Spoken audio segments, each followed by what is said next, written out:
half of the nation's fruit and vegetables are produced right here in California, but an ongoing farm worker shortage could change that. Here to explain how is my guest, Eric Larsen, Executive Director of San Diego County's Farm Bureau. And Eric, the farm worker shortage has been going on for some time now. When did it start? Well, we could trace this back to the 1980s, the last time we had any reasonable immigration reform that allowed new farm workers to come into the country. And so that farm worker force has been aging out of the system. And so as they get older, we really haven't backfilled and brought more workers into the country. So it's been ongoing for a number of years. What's the extent of the shortage right now? How many workers work on local farms here, and how many do we need? Yeah, well, we have about 10 to 12,000 workers in San Diego County. That shortage might be maybe 20–25%, but it can make a real big difference because a farmer who, let's say, is picking avocados in a very narrow window may not be able to find the workers to hit the market that they need. So even though the number isn't huge, it really impacts the ability to get to market when farmers need to. Well, you said one of the reasons may be that not as many immigrants are coming here. Are there other reasons, do you think?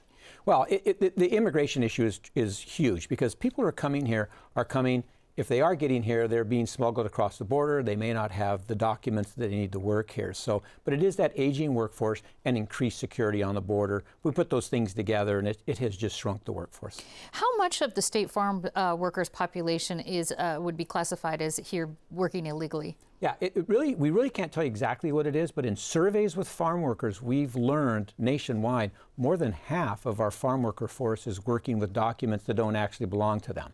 So those documents might belong to a brother, an uncle, a cousin, or maybe they're just a forged document. But nonetheless, more than half, and that creates a lot of insecurity for the farmers.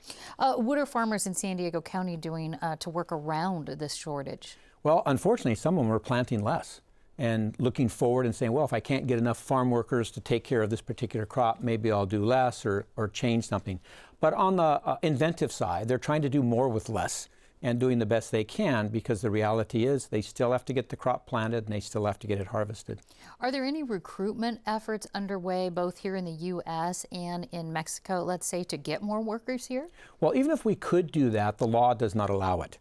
And so we cannot go into Mexico and bring workers here unless we're in a special program called H-2A that just is cumbersome and doesn't really work for San Diego. So what we really need is immigration reform that allows some quantified number of workers to come to the United States to cover that shortage.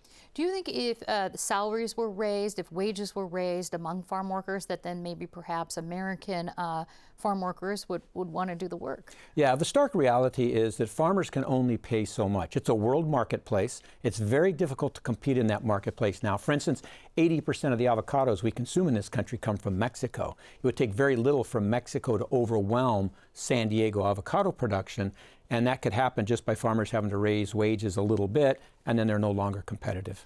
Now, there is a temporary agriculture visa program that allows farmers to bring workers in from Mexico that you were talking about. How effective do you think that is? Well, it's really designed for large-scale farms because it takes a lot of sophistication, a lot of paperwork.